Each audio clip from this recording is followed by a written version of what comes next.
Okay, and then we'll just I'll edit the videos or All right, try it whatever the again. case. Okay. Do you use curriculum maps offered by your district or school? What do they look like? How do you use it? I have only used them when I first started teaching. I probably should have used them more often. In the Adventist world, they call them curriculum guides. Yeah. And as I say, my first job, I did them a bunch, and it's definitely important for like having a unit plan for like when an evaluation committee comes and looks. I have had principals that really wanted it, and at least in physical education, most of them are going to be the majority of them. I pretty much would take all of them, copy and paste it into my unit, and then I would delete the ones that I knew were not a part of that unit. And the other one that was different was my team building unit. I had specific ones that were a part of that that weren't in most of the other ones, and that was one that made sure I covered in there. Okay. Nice. Did you scope and sequence your classes? How did you do so?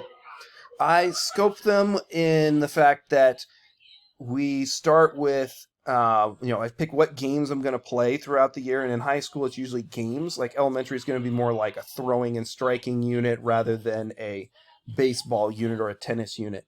Uh, but making sure I have all those elements in there because when you look at that curriculum guide, it will give you what scope and sequence thing or what things they need you to cover.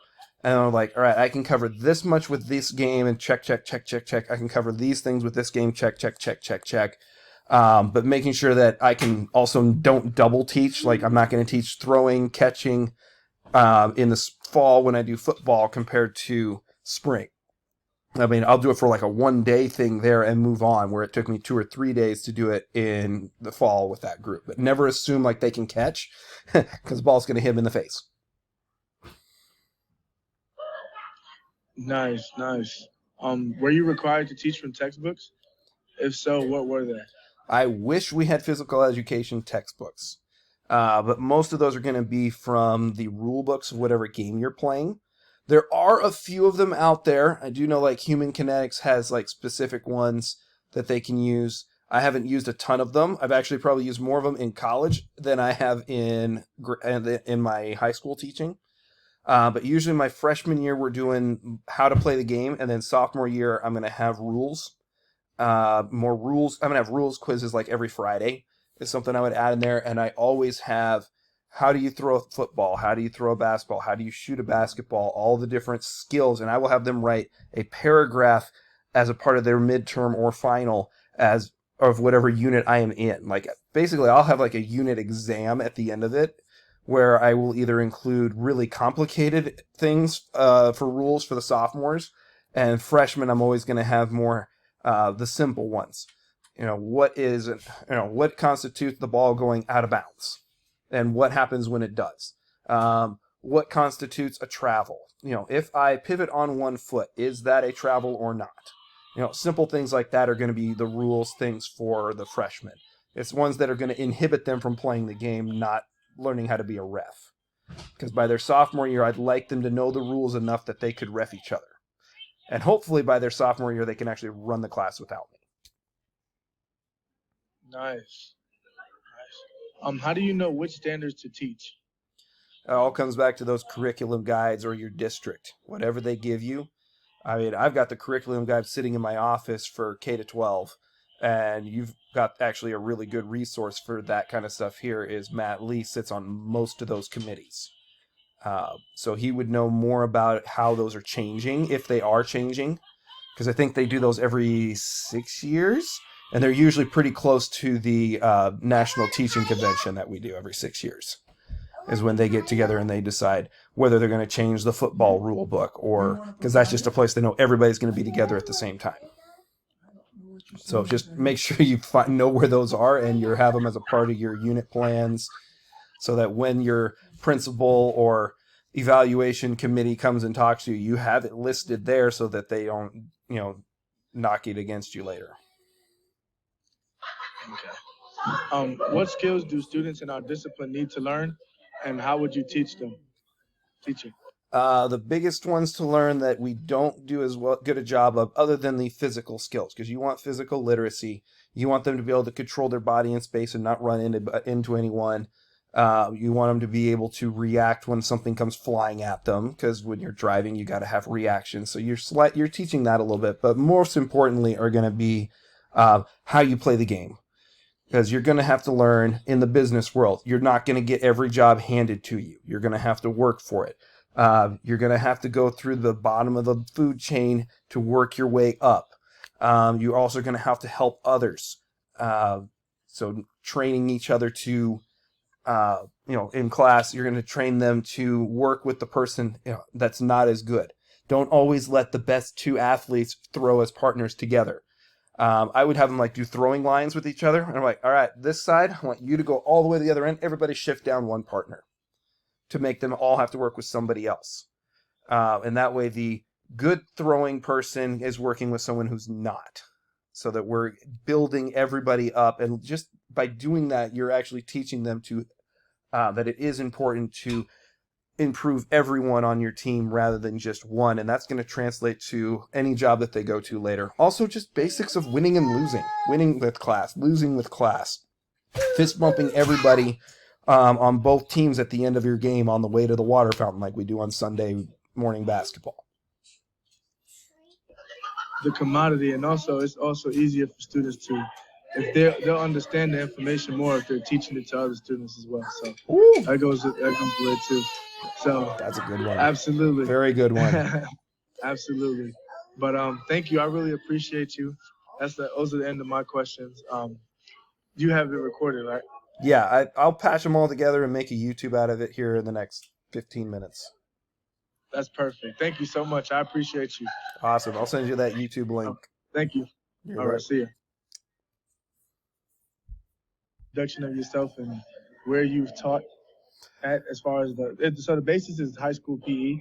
Okay. So as far as that aspect of it, if you can do that. All right. So I've been all over. I started in 2010.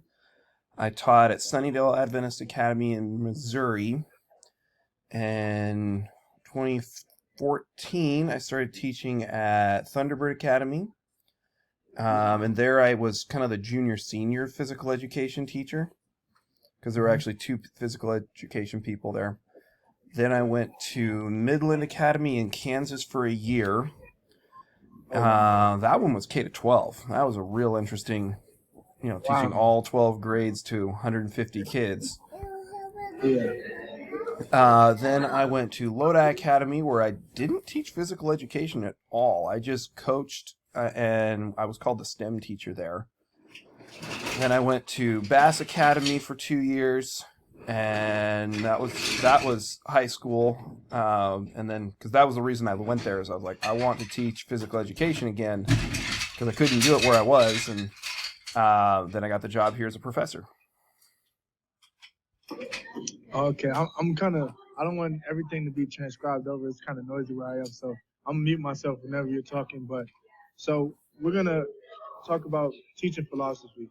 How would you describe your teaching philosophy within your discipline? I am probably closer to a case-by-case basis person. I've known some people that had like a 3 strikes and you're out rule. I usually, when it comes to high school, I noticed that if you set your standards pretty high right at the beginning, I tell my students, I have expectations. I expect you to come to class dressed out and ready to participate. I expect you to participate in every single activity. And when you set those expectations, it's like, I do not give you straight up points for anything. You do get 20 points a day, but I don't give you like 7 points for this or 7 points for that. And so they're like, well, I'll just never dress out and take a 14 every day and get a C. So I always tell them, like, if you mess up once, we're going to have a chat.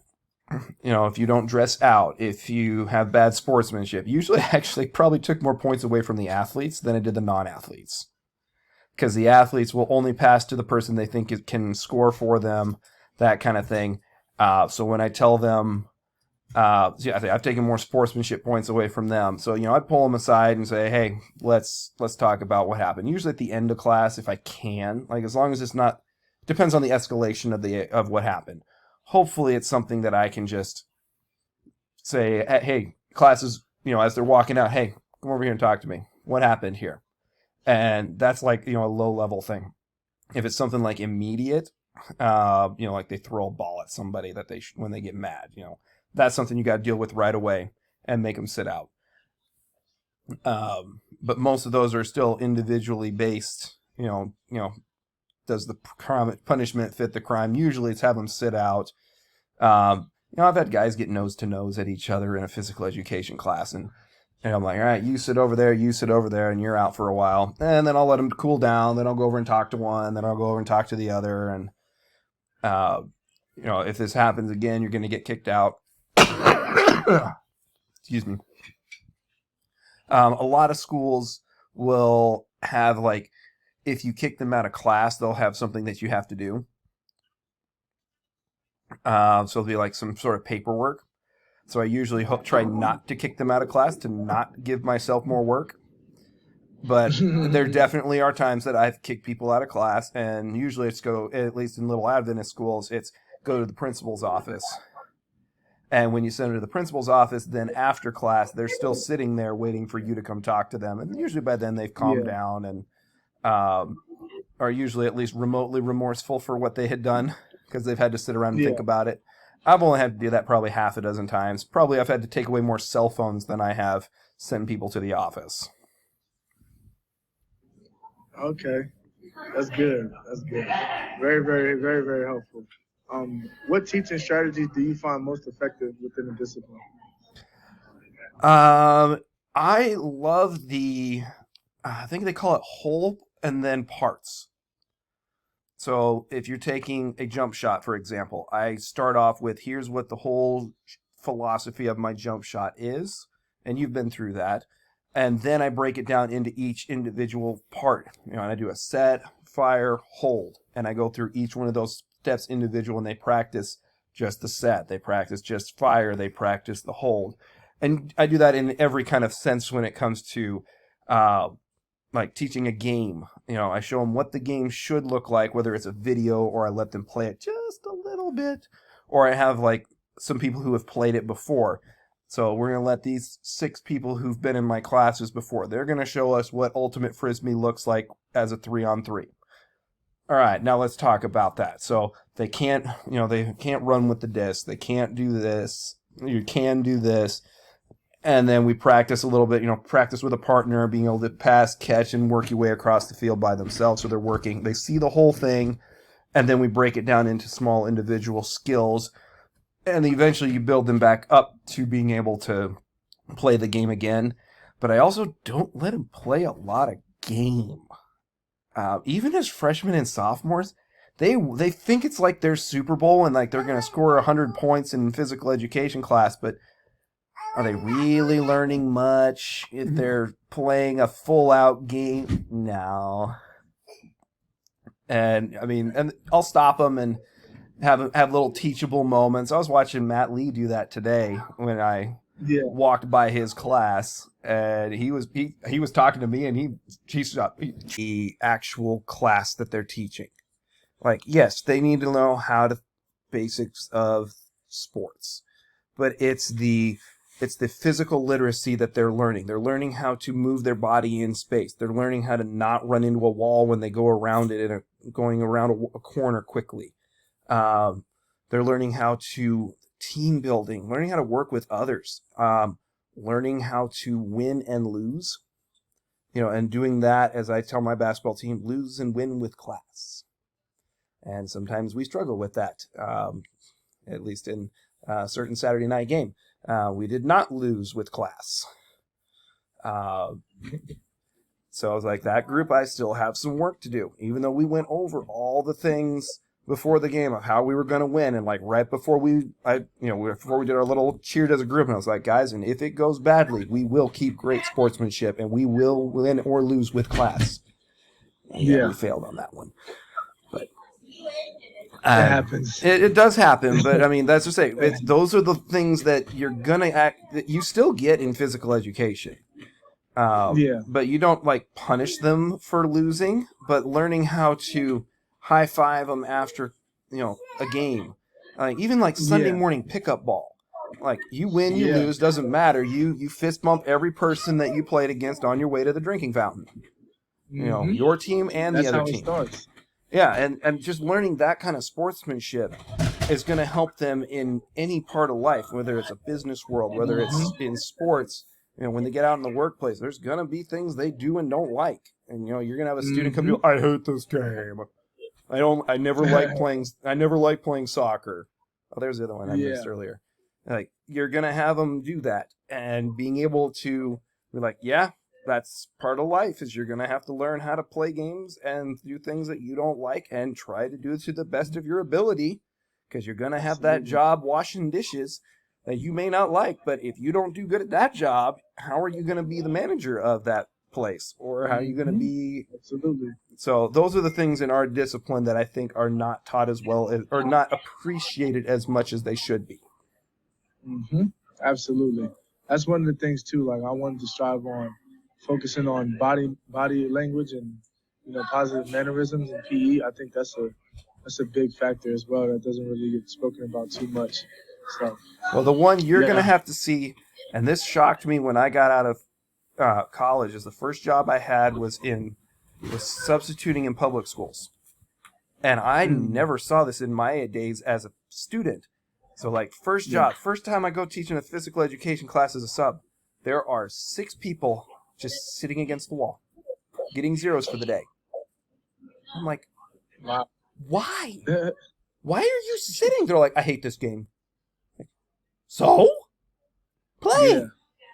And they're just like, no, I'll take my 0. I'm like, just try it. Yeah, exactly. So inspiring those kids that just be like, I'll fail this class. I'm just going to sit here. Yeah. Biggest part. But, all right. I know you have stuff to do. Did you record? I wasn't able to. I got about half of it. It died halfway through, so I will shoot you the YouTube links of it as much as I have. Thank you. I appreciate that. I don't know how to save this thing, but hopefully